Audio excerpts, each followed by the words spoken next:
gudoomiye ku-xigeenka wasaaradda waxbarashada iyo sayniska gobolka Awdal Aadan Faarax Maxamuud oo weeliyo madaxa xafiiska waxbarashada tooska maamulaha dugsiga sare Aadan Isaaq ee magaalada Boorama ayaa maanta waxay kaga qayb galeen dugsiga hoose dhexe Shaah Masalaan ee magaalada Boorama munaasabad ballaaran oo maamulka dugsigaas ay u qabteen xiritaanka tartanka Quraanka, tartanka kubadda cagta, tartanka aqoonta iyo waliba tartanka qaybaha kala duwan ee ablaha oo ku tartamayay gabayo iyo waliba buraanbur. haddaba tartanadani ay soo wadeen maamulka iyo macallimiinta dugsiga ayaa maanta waxaa lagu soo gabagabeeyay barxadda dugsiga hoose dhexe Shaah Masalaan ee magaalada Boorama. ugu horeyn haddaba waxaa halkaasi ka hadlay maamulaha dugsigaasi Guuleed Ismaan Faarax waxaana halkaasi ka sheegay sanadkan 2022 waxaa noo qabsoomay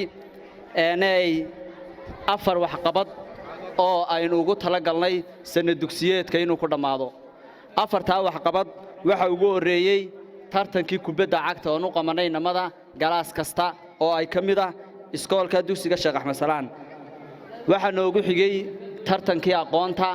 oo aanu qabanay fasalada toddobaadada iyo intii ka hooseeyo dhanba kaas oo ugu talagalnay inaan ku ogaano aqoontooda iyo heerkooda iyo in wax soo jeedin karaan.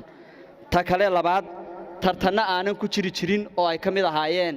gabayada iyo tartanka quraanka ku soo kordhinay iskoolka. gabayadaas oo ugu talagalnay hablaha gaar ahaan inaynu ku ogaano inay kartidooda iyo micnahooga u taagan yihiin gabadhahaaneed iyo halka ka hadli karaan. iyo quraanka kariimka oo ku soo eegnay saddexda jis ee hoose oo aan ugu talagalnay galaasadoo dhan ay soo mareen in badan oo aanan dugsigii hoose aanan maanta halka ku jirin oo ay gelinka dambe iyaga u dhiganay. maanta waxaan ugu talagalnay intaa hore inaan ku soo gabagabino tartanka kubadda cagta haddaan dib ugu noqdo fasaladu way soo wada mareen laakiinse sidaad boorka ka aragtiin xagga inoogu qoran jaantuuska iyo waxqabadyadii afarta ahaa xaggaasaan ku soo bandhignay. waxaan naga maqan oo kaliya tartanka gabayada habluhu naga kala maqnaayeen oo hawlan yeesheen sidaa daraadeed waqtiguna nagu cidhiidhiyaa. tartanka kale waxbarashada waxaan u qabanay sabanada fayfafka sigisada iyo wixii ka hooseeyo dhanba. sidaa daraadeed dugsiga dhexe waxa ku guuleystay galaaska 7 baa la yiraahdo muddana uu noo soo socday bila oo qaban jirnay maalmaha axadda iyo maalmaha arbacada. labadaana aan ugu talagalnay macallimiintu inay bal ogaadaan ardaydu xaggay taagnaayeen. tartanka gabayada iyadna waxay noo soo socotay muddo dhan 2 toddobaad oo ugu talagalnay galaas kasta inuu ka qayb qaato. 6 hablood baanu ka soo saarnay iskoolka oo markaanu qiimeynay aan macallimiin u saaray ay kamid yihiin Cabsalaan quraanka oo kale waxaanu ku wareejinay macallimiinta maamul daajisma sameeyno. marka waxaan ku sameeynay Sheekh Cali sheekheenen Sheekh Cali iyo macallinkeenii aday soo dirteen shaqo qaran ahaa Cabdiraxmaan oo qof Carabiga ka dhigay daantaasa. waxay ka soo saareen 2 arday oo tafa oo saddexda hore halkaanu ka muuqata gabadha oo Aamina leeyahay iyaga inanka oo leeyahay Maxamed Mawlid. labadaas oo tartanka quraanka ku soo baxay. gudoomiye aad baan niga mahad celinaynaa waqtiga badan ee noo soo hurteen ee maanta aad noo ogolaateen inaad noo soo hurtiin waqtigiina. talabaad waxaan halkaan uga mahadnaqayaa maamulka dugsiga Aadan Isaaq oo kaalin weyn nooga qaatay xagga waxbarashada inuu naga kabo science labka. aananta bishii dhanayd ee na dhaaftay aan geynay toddobaad kastaba aan geyn jirnay hal galaas say u soo arkaan waxyaalaha 7ka ku jira 5ka ku jira 8ka ku jira. sidaa daraadeed waliba wax badan baa noo qorshaysan inaynu iskula aragno. dadaal weyn oo naga qayb qaatay Maxamed Xasan Heebaan. ardayda dhamaantoodan haynaa waxa weeyaan 928 arday. macallimiintan haynaana waxa weeyaan 32 macallin iyo waxaan haynaa 2 ilaaliye iyo 2 nadiifiyayaal. taana aan ku keenay wax kasto iskoolka ka yimaadana aan ku xalisno dhexdeeda wixii naga weyn mooyaan. waxaan leenahay gudoomiye iskoolka noo dhiibtay mas'uuliyadda noo dhiibteen ilaahay ka sokow sidaad noogu dhiibteen baan igu haynaa macallin iyo maamulba annaguna aan mas'uul uga nahay. taana waxa noo suurta galisay isku xidhnaanshaha. geestooda waxaa hadalka iska daba qaatay macallimiinta dugsigaasi iyo waliba guddiga waalidiinta qaar ka mid ah ardayda dugsigaasi oo goobtaasi ku soo bandhigay gabayo iyo waliba buraanbur waxaanay halkaasi ka sheegeen dugsigan waa dugsi aad garanaysaan Sheekh Axmed Salaan waana dugsiga eega kolka la eego ugu arday badan dugsiyada mataqaanaa dawliga ah ugu arday badan weeyaan. dugsigan waxa weeyaan dugsi aad iyo aad nidaamkiisu u dhisan yahay taasoo ay ugu wacan tahay dugsiga waxa eega gacanta ugu jira maamulada daayar oo ku firfircoon shaqada waxa kale oo jira dad hareeraha ka taagan oo odayaala oo la shaqeeya had iyo jeer waxa dhacda dugsiga wixii mataqaanaa ka yimaadee xubgufa inaan ku dhammaysano dugsiga gudihiisa waxa kale oo jira in loo sameeyay dugsiga qaybo macallimiintu ay leedahay oo kontarool ku samaysa ardayga hadduu habsamo 3 maalmood waxa loo yeedhaa waalidkiisa oo la weydiiyaa ku maqnaa haddii ay dhacdo in waalidku yiraahdo ardaygu uu maqnaa bile maxaad ka ogaatiin taa kuma sugno laakiin waxaan eeglaa inaan ardayga soo qabanno maalintaasiba ayaa jirta had iyo jeer waxa jira isku xidhnaanshaha macallimiinta iyo ardayda iyo maamulka ardaydani aad arkaysaan ee idin soo hor fadhida waxaan oran karaa waa sanadkay ugu dadaal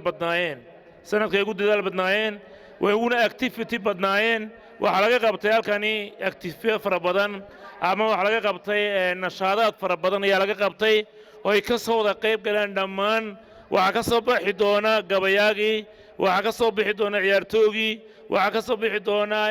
aftaankii hadalka yaqaanay hadli karayay aad iyo aad ayaan markaasi ugu rajo weynahay inaan hormuud u noqono gobolka oo dhanba oo ay nagu dayan doonaan insha Allah taala waxaan idinka codsanaynaa idinka oo idin faraynaa dadaalkeeda meesha dadka la xijaalada kulma halka dadka maxooliisa ugu badan ay joogaan bay ummaddu aad uga hadashaa u ilaashada ardaydiina ugu badan ee ubaxa barrinta ama mustaqbalka iyo aad idinku joogay aad uga warhaya idinka intaas idin faraynaa inta kale waxaan midna ardaydan odhanayaa inagu waan isognahay in badan baan ka wada hadalay ardayga waxa khuseeyeen halka maanta xaflad baa taala ujeedadeeda iyo dadka ku guuleystayna waa inaga horta kuwan ma waxa guuleystay dhammaanteen waan wada guuleysanay maxaa kuwa soo hormarayna maxay mutaysteen waxay ku mutaysteen soo jeedka waxbarashada inaga badiyeen anigoo ka hadlaya afka ardayda iyo afka idhadhkaba anigoo hormuudka iskoolka waxaan leeyahay ardaydan idhadhkana waxaa jira ardayda imiga la sugayo ee la hiigsanayo kuwa yarkuna ay maxaan ku dhahdaye ay hiigsanayaan ay ku daba dayanayaan marka waxaan leeyahay dhaqan wanaagsan aan samayno wax wanaagsan aan ardaydan uga tagno jiilkan inaga dambeeya marta kale waxaan salaamayaa maxaan ku dhahdaye marti sharaftayda maanta joogta waxaan leeyahay soo dhawaada meel goobtiinni waa goobteenni waxbarasho dalkiisa gabay waanigii daye waayahane halun baa digtaanidii hurdada laygu soo dade handaliisha maantana halkay damacday laabtaydo diinteennu dadaal bay rabtaa oo daacad la huray duhur iyo habeen bay rabtay oo dalo goray dadka oo la doonay rabtayoo xumaha laga reebo naxariista doon bay rabtayoo la daanfuray hobwaley haddaba anigu niman odhani waxay hooyadiini tiri waxaad qaybu leehediin qalinkinigu dhacay lagama qiyahamo waxaad kama qaadi karo qoraxdoon dhalaninkan fooshi qaadayo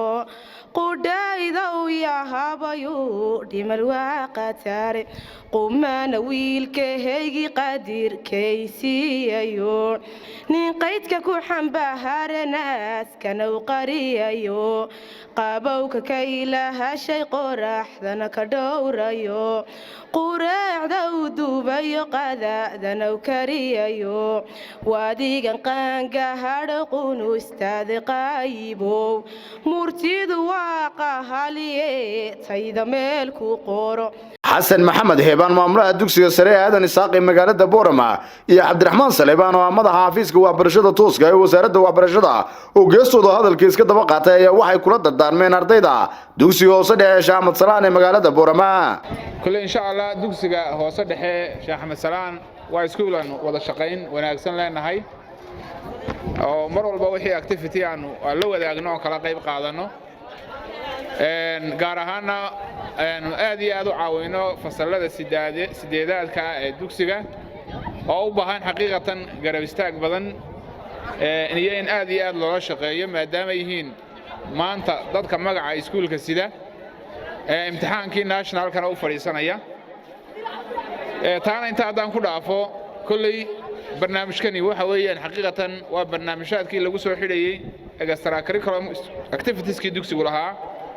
hadday tahay quraankii waxbarashadii isboortigii xafladii lagu soo gabagabaynayay weey xaqiiqatan barnaamijyaadka noocan ah ardayda wax badan bay taraan dhiirigelin bay u noqdaan waxbarashadii bay dardargeliyaan oo ardayda inay jeclaadaan iskuulka ayay ka qayb qaataan waxa kaloo iskuulku insha Allah uu u ballan qaadayaa ardayda fasalada 8aad iskuulkiina iyo dhammaan ardayda ka soo baxda dugsiyada hoose dhexe ee dawladda ardayda kaalmaha hore soo gashaa iskuulka free bay ku dhigtaan sanad walba idinkana insha Allah waan idinku ballan qaadanaa wiilka ugu sareeya iyo gabadha ugu sareysaaba iskuulka free bay ku dhiganayaan insha Allah dadaalkooda si aan ugu dhiirigelino aad baad mahadsantihiin aad baan horta marka hore uga mahad celinaynaa khaasatan ugu mahad celinaya maamulaha dugsiga Guuleed Yar oo runtii ah maamule aad u dadaal badan iyo macallimiintiisa isku duuban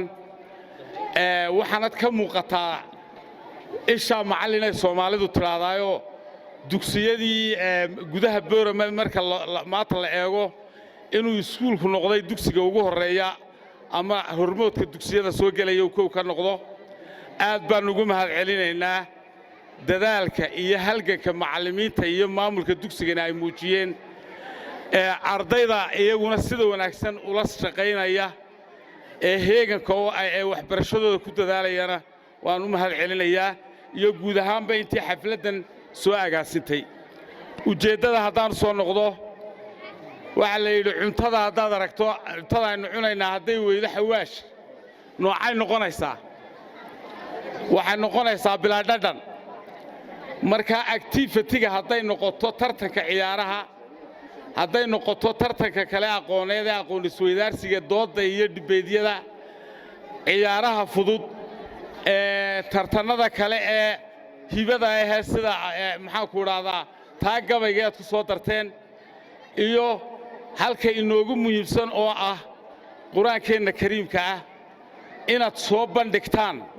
oo ardayda ku tartansiisaan aad iyo aad bay qiimo badan ugu samaynaysaa waxbarashada dugsiga iyo ardaydana horumarkooda waxbarasho kor bay u qaadaysaa runtiina way ka muuqataa waayo ilmuhu haddii la yidhaahdo casharkoo keliyuun ha la siiyo wuxuuna loo dhigo waxa laga yaabaa inuu u baahdo waxyaabo badan oo kale oo activity oo samayn lahaa oo soo bandhigi lahaa marka aad iyo aad buu u mahadsan yihiin maamulka iyo macallimiintu hawshan qiimaha badan leh annaguna ka wasaarad ahaan aad iyo aad baan ugu garab taagannahay waananu ku taageersannahay dadaalka iyo halganka ay dugsigan iyo khaasatan weliba xubnaha guddida waalidiinta oo aad ula shaqeeya iskuulka dhammaantood waan uga wada mahad celinaynaa barnaamijkaas soo bandhigeen ugu dambeyntii waxaa munaasabadani soo gabagabeeyay jaayisadaha lagu guddoonsiinayay ardaydii kaalmaha hore ka galay tartankani uu qabtay dugsigaasi gudoomiye ku-xigeenka wasaaradda waxbarashada iyo sayniska ee gobolka Awdal Aadan Faarax Maxamuud waxaanu halkaasi ka sheegay waxaan aad iyo aad ugu mahad celinayaa maamulaha iyo macallimiinta dugsiga iyo guddida waalidiinta ee dugsiga oo si isku gacana ama si isku duubni ay ka muuqato shaqada waxbarashada dugsiga u haya taasina waxay ku timid dadaal iyagu ay sameeyeen waxaan aad iyo aad ugu khushuucay maalin dhaweytoon joognay dugsi la yiraahdo Cabdilaahi Axmed Good ayuu maamuluhu wuxuu yiri guddida waalidiinta xafiis baan ka siinayaa iskuulka marka Guuleedna waxaan ka rajaynaynaa inuu xafiis ka siiyo iskuulka taasi marka waxay keenaysaa inay waalidkii iyo macallimiintiba iska warhayaan marka ardaydii waxbarashadoodii ayaa sidii loogu talagalay u soconaysa marka taasna waxaan ugu mahadnaqayaa maamulka dugsiga nin sheekha kitaab qoray kitaab weyn markaas wuxuu bixiyay kitaabka xikmatu shuyuukh wa xamaasatu shabaab yani odayaashu waxay leeyihiin aragti iyo khibrad iyo aqoon intii adigu jirtay ka fara badan waxay leeyihiin waaya aragnimo badan dhalinyartuna waxay haysaa xoog iyo maskax farasha labada hadii la isku gunto meel fiican ba la gaaraa markaan leenahay dhalinyar baa waxa samaysay micnaheedu odayaashina kuma ku halka jooga hadayna dhalinyartu odayaashan haysana ma soconayso marka dhalinyar iyo rag waaweyn iyo arday intaba aad iyo aad baad u mahadsantihiin waxaan 10 jeer 20 jeer 1 jeer aan aad ugu mahad celinayaa guddida iyo macallimiinta iyo maamulaha dugsiga waxaan leeyahay saad maanta u wadaan labalaabkeed baa la idinka rabaa waxaa kaloo halkan fadhiya xasan maxamed heebaan runtii waa maamulo hormuuda waa xidiga waxbarashada ee gobolka markii la qiimeeyay maamulayaasha dugsiyada ee Soomaaliland raggii laga soo saaray buu ku jiray aad baan ula socotaan isna waa nin hormooda yalla moogaan dugsigiisuna waa dugsi fiican ardaydu markay dugsiga dhexe ka baxaanna waa dugsiyada ay u tartamaan meel la kala fadhsiiyo ardayda la waayo marka xasanna waxaan leenahay waan ku ducaynaynaa halka ka sii wad intana insha Allah taala ardaydu wixii kaga yimaadana gacanta ku qaban aad iyo aad bad dhamaantiin mahadsantii hadalku aad ku dheereeyay